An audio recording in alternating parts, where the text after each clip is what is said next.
The Higher Education Transformation Network, HETN, has called on President Jacob Zuma to urgently release the final report on the Fees Commission. The lobby group says the findings contained in the report were crucial to the immediate future of higher education.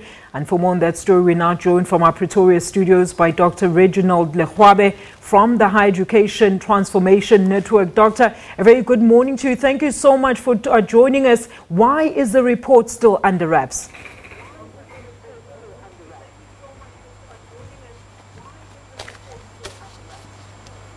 Thanks very much, and thanks very much to the listeners at home. From what we understand, the presidency is still applying its mind in terms of due diligence prior to publishing the report. All right, and now how is the delayed release affecting the ongoing decisions within institutions of higher learning, Doc? It is important that this report be issued because some of the higher education institutions are already making unilateral decisions in terms of fee increments for the academic year of 2018. Now, also this we believe is outside the official state policy guidance by the Department of Higher Education because the state has not yet made a final determination in terms of this matter. But also, if you remember very well, in terms of what happened in 2015 was that the institutions of higher learning proceeded to unilaterally raise fees without any consultations within the sector, and thus precipitating a student revolt as took place in 2015. Now all we are saying is that we do not wish to preempt the outcome of the report, but all we are merely saying is that it is important that the report be published earlier, but also the institutions of higher learning need to delay their strategic management planning processes so that the state is able to pronounce itself so that there is uniform implementation of the fees policy for the academic year of 2018 to ensure a smooth sector and a smooth academic year for 2018. But then, Doc, do we know if government has given any reason for the delay in the release of the report? Well, the official reason is that the presidency is still applying its mind. And it is correct that also the state has to apply its mind because the outcome of the recommendations will have far-reaching implications. But we are hoping that at least it will be announced in the medium-term budget policy statement. All right, and then, Doc, are you able to tell us if you know of any of the contents of this report? I know, obviously, the reason it's not released is because we can't know the actual contents in its entirety, but what can you tell us? Is there any grade expectations or forward missions that are going to come out from this report? Well, from the quarterly report, it becomes clear that because the report, remember, is an outcome of a collective process, a commission of inquiry led by Judge Heha that considered various alternatives. Some of the proposals that were contained in the quarterly report is amongst others a graduate tax, which we don't necessarily have a problem with. But we ourselves as the network have specific views regarding what is it that we propose for implementation.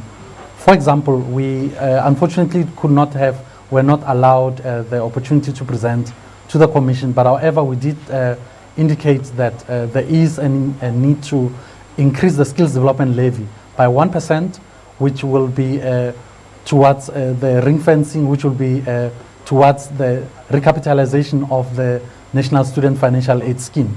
But also we've gone further to say that there is no reason why we cannot use technologies which are used in the private sector to admit more students.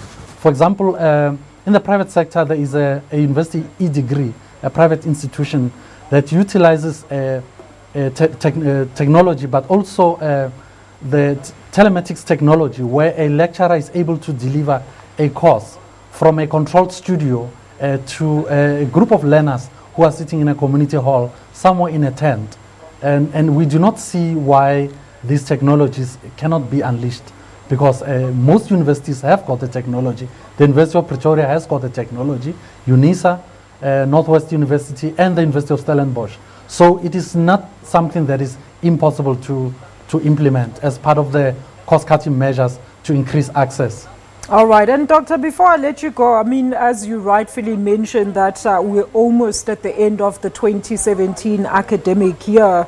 I mean, what if the president doesn't release the report? And I mean, how long should we still wait then? Should we anticipate for any of those recommendations then to be implemented? Should it be released, say, later on in the following year?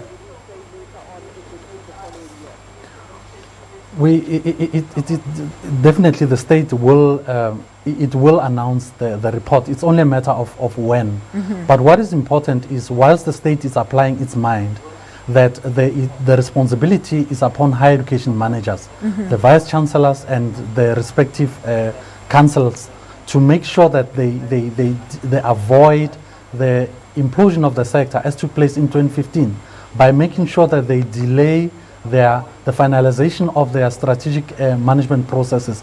And that is why we do not support the unilateral fee increments already announced by the University of Stellenbosch and about to be announced by the Central University of Technology and the Northwest University. We do not believe it is responsible management conduct to preempt government on such a sensitive matter such as fee increments.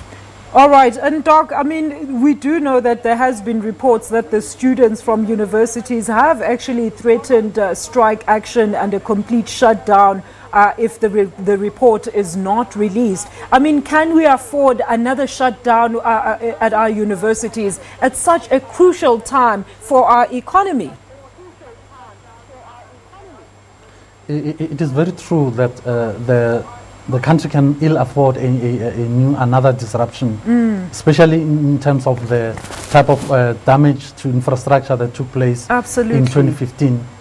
That it is thus the onus is therefore on the state to hastily speed up proceedings in terms of the gazetting of the report and the consultations on the report with various stakeholders within the sector. But most importantly, it is the higher education managers whose responsibility it is to give leadership to ensure that the sector is not engulfed through student disruptions, as would take place if they would continue with unilateral raising of fees prior to official state pronouncement and consultations. All right, Doctor, thank you so much for joining us this morning and giving us that sound analysis on, of course, the Higher Education Transformation Network, or HETN. That was Dr. Reginald Legoabe from the HETN. And he was talking to us, of course, about why the delay in that report on low fees or no fees for the poor and struggling students. Enjoy.